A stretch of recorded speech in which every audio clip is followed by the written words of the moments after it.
Un King, c'est forcément unique. Le One Man Band de Nancy, à ma connaissance, je n'en vois pas d'autres. Alors rendez-vous rue du Roc. Eh ouais, ça ne pouvait être que là, c'est ici qu'il répète et enregistre. King, c'était pour une espèce de référence à Elvis, enfin au rock'n'roll en général. Automatique, c'était plus pour le côté, justement, automatique des machines que j'utilise. L'homme et ses machines, alors démonstration. En général, je commence toujours par faire un sample des percussions pour donner une base au morceau. Donc,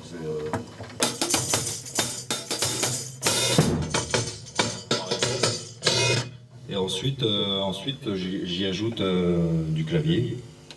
Ou pas, c'est pareil, ça dépend des morceaux. Mais donc, dans le clavier, il y a une partie qui est censée faire la basse et l'autre partie censée faire l'harmonie.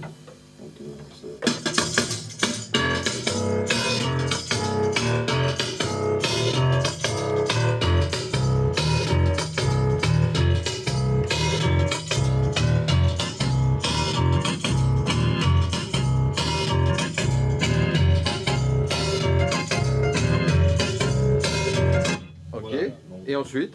Et ensuite c'est la batterie, la guitare et le chant qui arrivent en même temps.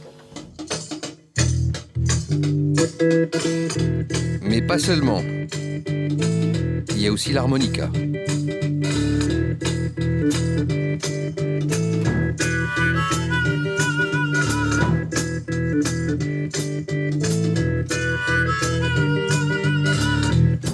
Il fait ça tout seul, quoi. J'aime bien dire One Man Band parce que le nom homme orchestre comme ça en France est un peu connoté, on pense tout de suite à quelqu'un, mais je dirais pas son nom. Ça s'est fait comme ça, ça m'intéressait de faire un peu ce que je voulais, comme je voulais, quoi. Il sait ce qu'il veut, il sait ce qu'il veut faire, et à nous de l'aider, c'est notre objectif, quoi. À nous de l'aider à le faire au mieux, à le développer au mieux. Très authentique, avec des sons très garage, il vient de là, de la scène garage au départ. L'homme groupe, One Man Band, chante surtout en anglais.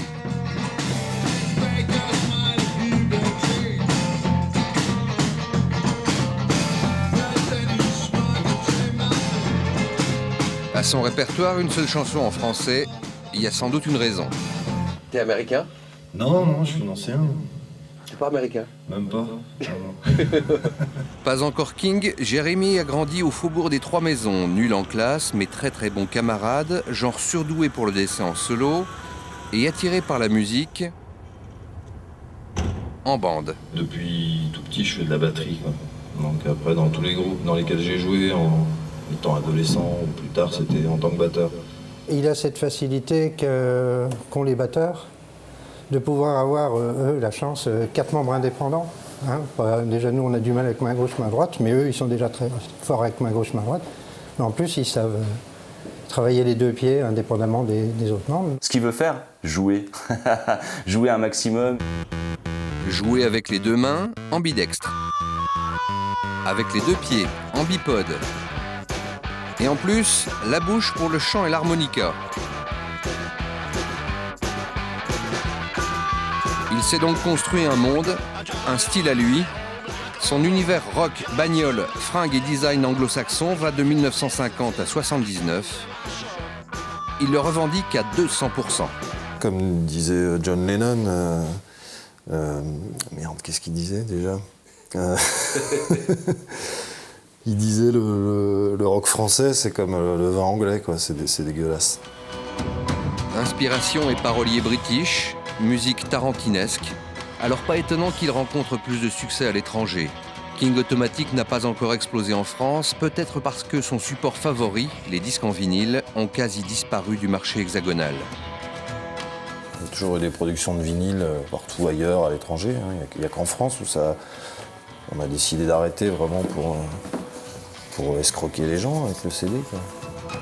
Défense et amour des objets, des beaux objets, pochette vintage, ampli ou pédale d'effet unique. Voici Jérémy avec Laurent, son luthier électrique, créateur de sa guitare sur mesure. Elle s'appelle Gravedigger, fossoyeur en anglais. La voilà avec sa tête renforcée métal. Avec Jérémy, en fait, au départ, on jouait ensemble.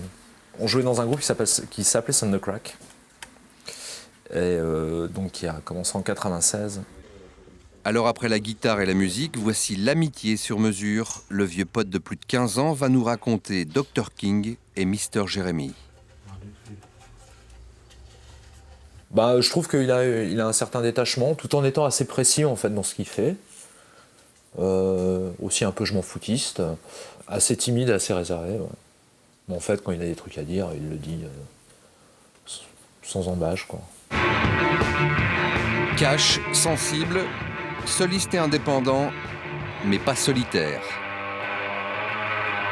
Au départ, on est amusé par tous ces instruments empilés comme ça, reliés par des pédales, des trucs.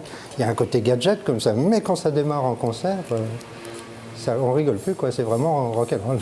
C'est un artiste abouti, il a fait de la BD, il est infographiste, enfin, il touche un petit peu à pas mal de domaines d'activité artistique. Il va toucher au ska, à la chanson française.